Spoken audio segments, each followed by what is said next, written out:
Bem, pessoal, vamos de BTC no fim de tarde dessa segunda-feira, 27 de maio. Agora na Espanha, 21 horas e 38 minutos. No Brasil, 16 e 38 da tarde.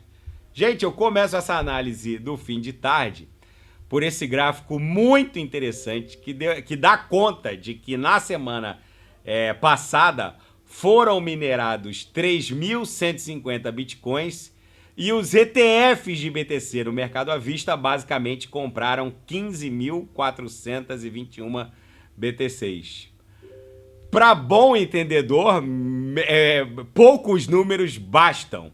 O colapso na oferta está se desdobrando sob os nossos olhos. O pior cego, na verdade, é aquele que não quer ver. Gente, a BTC encontrou um platô aqui resistencial nos 5 minutos em 70, chegamos a fazer 70.687. Recuou, esse patamar já tinha sido testado 2 vezes, mas mesmo que transpasse, a gente vai travar em 72. Aqui no 6 horas dá para ver mais claramente que 72 mil foi testado 1, 2, 3, 4, 5. A gente vai testar pela sexta vez. A BTC só vai parar em 72. O RSI estocástico está indo para lá. Tem uma boa chance de romper, porque grande parte das ordens de vendas nesse patamar já foram devidamente carcomidas. No gráfico diário não tem o que falar, a BTC basicamente está migrando de volta para cima da upper do canal de Keltner, ou seja, é muitíssimo provável que agora, rompendo 72, a BTC só pare em 73.777, que seria o target final da onda 3. Se romper, é chapéu pro palhaço. A BTC explode numa pernada espasmódica em direção a 100 mil dólares. Aqui no Renko eu volto a reportar os senhores. Essa confluência desse meu indicador, essa setinha de ouro aqui, com o RSI estocástico, ele basicamente cruzando de baixo para cima a exponencial curta contra a lenta. Na última vez que essa confluência de fatores aconteceu, a BTC basicamente explodiu de 15 mil para 64 mil dólares. Não subestimem isso que está rolando. O DXY, amanhã os mercados tradicionais voltam a operar. O DXY, se ele abrir tombando amanhã, hoje foi feriado nos Estados Unidos, Memorial Day, feriado nacional, as bolsas não operaram. Mas se o DXY abrir tombando amanhã, os senhores podem ter certeza. Aqui eu estava no gráfico do DXY. Ele vinha caindo, chegou a bater 106, vinha numa descendente, bateu no suporte da MM200, respirou, que foi inclusive o que fez a BTC cair por 3 dias sucessivos, né? Foram três quedas sucessivas. E agora a BTC deu uma respirada porque o DXY ficou lateralizando. Agora, se o mercado amanhã vier com o DXY lateralizando ou testando de novo de baixo para cima a média móvel de 200 períodos, o Trix está dando conta de que isso pode acontecer. A BTC facilmente explodiria no nosso pump espasmódico em direção a 100 mil dólares. Não tirem o gráfico do market cap das altcoins da tela dos senhores. O que a gente está prestes a presenciar em termos de aporte de liquidez nas altcoins só tem precedente no ciclo anterior, obviamente. Mas esse ciclo promete ser um pouco mais violento. Gente, eu volto a repisar aos senhores. Esse ciclo tem uma série de pontos fora da curva. Não é só a tokenização de ativos do mundo TradeFi que vai injetar uma mega liquidez nos ambientes de finanças descentralizadas. Não é só isso. Não é só a chegada de CBDCs por bancos centrais, no caso do Banco Central Brasileiro, o Drex com o Real Digital.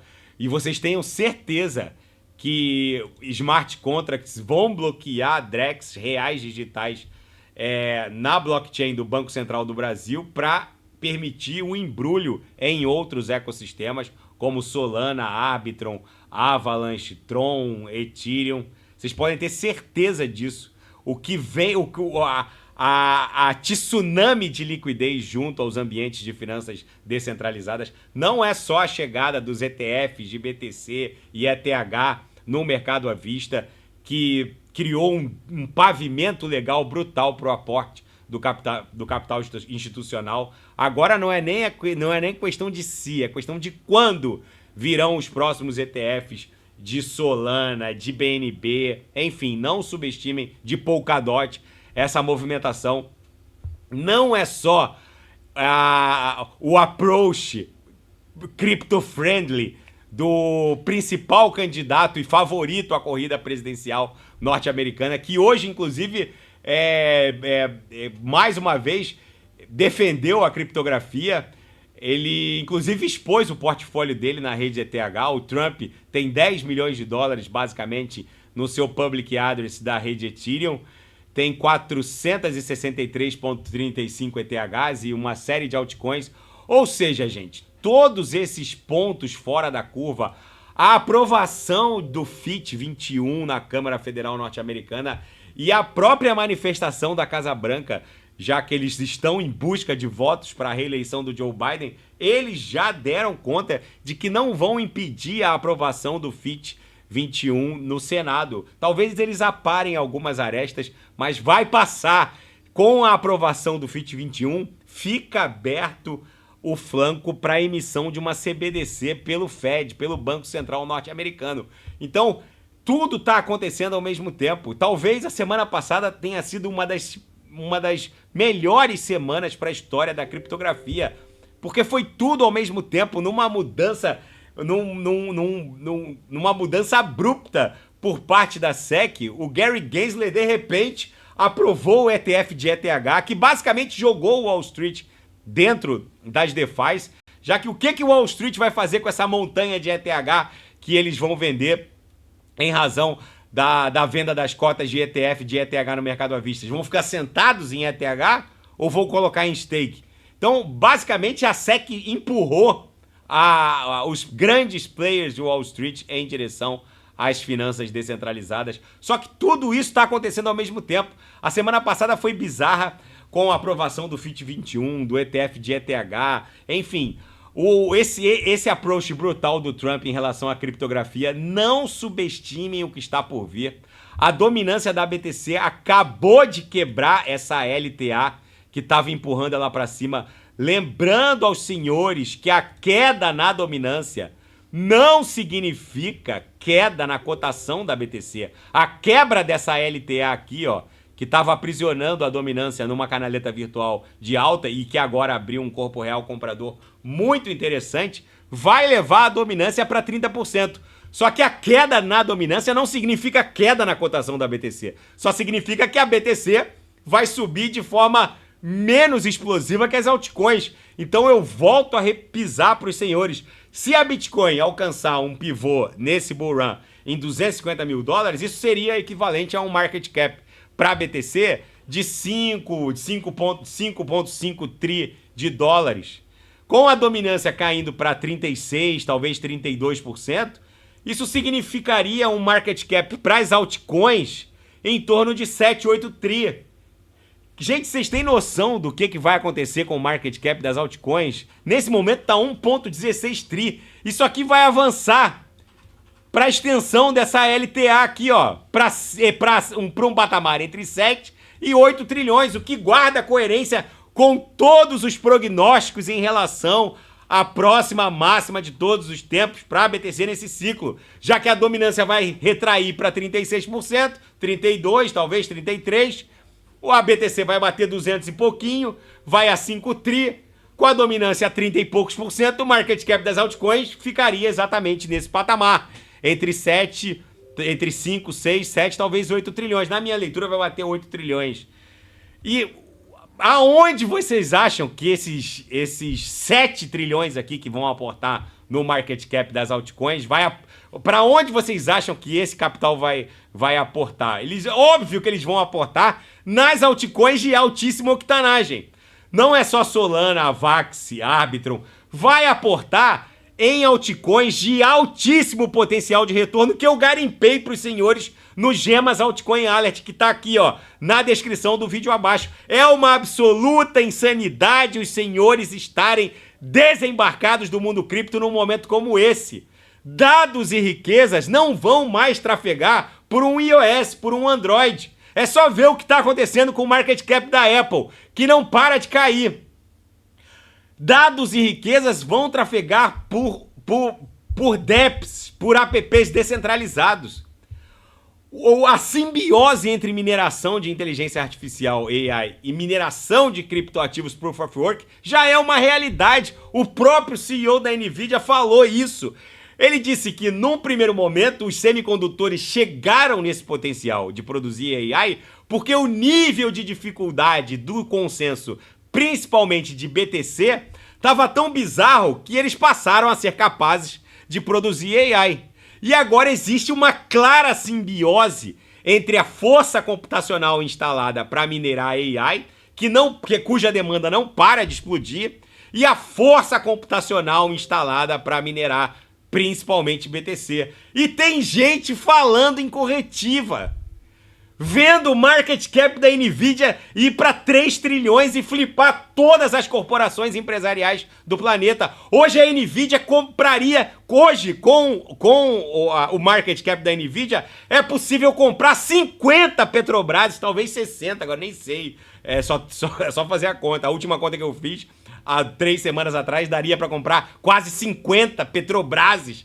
Ou seja, só a NVIDIA compraria 10 B3 inteiras, com todas as ações, com todas as empresas, com tudo, com toda aquela encrenca em reais somadas. Ou seja, como pode uma empresa que explodiu desse jeito, minerando AI, porque chegou nesse nível de dificuldade, porque até hoje eles produzem ASICs dedicados à mineração de BTC, e eles chegaram nesse nível por conta da dificuldade de mineração de criptoativos com consenso Proof of Work.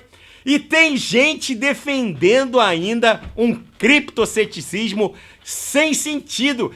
Esses caras da B3, eles merecem essa taxa básica de juros que mal remunera, que mal recompõe a inflação. Eles merecem Petri 4, em que toda vez que o governo muda qualquer coisa, ou na direção, ou na política de dividendos, aquela encrenca cai 15%. Eles merecem, porque eles só vão embarcar no mundo cripto quando eles puderem transferir as Petri 4 diretamente do CPF do vendedor para o CPF do comprador, sem passar por uma XP, porque vai transitar diretamente pelo Drex do Banco Central do Brasil, e o Public Address do vendedor simplesmente vai entregar para o Public Address do comprador. Quando eles puderem fazer isso, eles vão entender como funciona o Web3. Só que aí, meus amigos, nesse momento eles vão estar entrando, a gente vai estar saindo, porque a gente sabe que depois vem uma corretiva violenta, que a gente vai surfar também essa outra onda, e depois, na próxima pernada, bancos centrais vão fazer reserva em BTC. E aí, meus amigos, vocês não tenham dúvida de que essa sim será a maior transferência de riqueza desse século. Só que agora é life change total para quem está embarcado em criptoativos. Quem não sabe o que comprar, cliquem no link abaixo, Gemas Altcoin Alert, porque eu garimpei as 40 melhores altcoins em termos de potencial de retorno nesse ciclo. É uma insanidade os senhores não estarem embarcados. Na Seara Fática, a Argentina agora quer aprender com o El Salvador a sua política de criar reserva e um tesouro em BTC. O Milei, ele claramente é um entusiasta criptográfico e agora mandou a sua equipe econômica estudar a possibilidade da Argentina criar uma tesouraria em BTC. Talvez isso salve a Argentina. O preço do Bitcoin está preparado para sua fase parabólica, o que eu venho reportando aos senhores. Gente, a BTC está repetindo exatamente a movimentação que ela fez no Bull Run de 2017 e no Bull Run de 2021. Vocês vejam que em 2017, quando bateu $1.000 e poucos, ficou ali eu tô no gráfico semanal aqui, ó, várias semanas travado, de repente explodiu de 1.000 para 20 mil. No Bull Run, isso na máxima desenhada em 2017. No Bull Run de 2021, logo depois da mega agulhada do evento pandêmico, aqui em março de 2020, a BTC explodiu para $20 mil, que era o topo do Bull Run de 17, e ficou ali pelejando, testando, e de repente explodiu em direção a 64 e depois buscou 69. Aí veio o inverno cripto, que acumulou no patamar do topo de 17, fizemos ali a mínima em 15, 16 mil, e pronto, agora a gente está travado, onde? No topo do Bull Run de 2021, em 69 mil, 70 mil. Exatamente como aconteceu nesse travamento do Bull Run de 17, que ficou travado ali em 1.000, 1.000 e pouco, que era o último topo, explodiu para 20 mil. Depois ficou travado também em 20 mil, explodiu para 69. Agora tá travado em 69, 70, vai explodir para 250. E ainda tem gente esperando o BTC a 40. Tem gente falando em 38. Gente, só se o sujeito tiver totalmente privado das faculdades mentais para estar fora da criptografia num momento como esse, para estar fora das altcoins num momento como esse. Eu volto a reportar, é uma insanidade o sujeito tá fora do mundo cripto nesse momento. E o portfólio do Donald Trump tem mais ou menos 10 milhões de dólares. O principal investimento dele é ETH, tem 463 ETHs, aí tem uma série de outros tokens. Alguém mandou para ele o token Trump, que vale 12 dólares e 67 cents. Enfim, é um principal candidato à corrida presidencial rumo à Casa Branca. Um entusiasta agora, ele não era tão entusiasta da criptografia no seu mandato presidencial. Ele passou a ser um entusiasta cripto quando ele viu a bizarrice dos argumentos dos democratas, principalmente do ser humano mais anticripto que existe no planeta, a senadora Elizabeth Warren, que associa tudo que há de ruim no mundo ou no universo à criptografia. Enfim, na seara geopolítica e finanças internacionais, o Wall Street agora está de olho nos dados da inflação. Um índice muito apreciado pelo Fed vai sair na sexta-feira. O índice de preços do consumo e despesas pessoais. Esse índice é muito apreciado pelo Fed, esse índice de despesas e consumo pessoais. É provável que, se a inflação vier arrefecida, pode eventualmente haver alguma sinalização para o início do corte da taxa básica de juros já a partir de setembro. O Banco Central Europeu, por meio de um membro do board do BCE, que é o presidente do Banco Central francês, o François Villeroy, avisou que o Banco Central Europeu não deixou de fora do radar a possibilidade de um segundo corte na taxa básica de juros já em julho. Isso provavelmente, se acontecer, vai forçar os Estados Unidos a cortar a taxa básica de juros em setembro. E um ataque israelense ao sul da faixa de Gaza acabou matando 45 pessoas. O Benjamin Netanyahu disse que foi um erro, eles não tinham a intenção de atacar os civis, mas houve um incêndio num acampamento que acabou provocando essas baixas.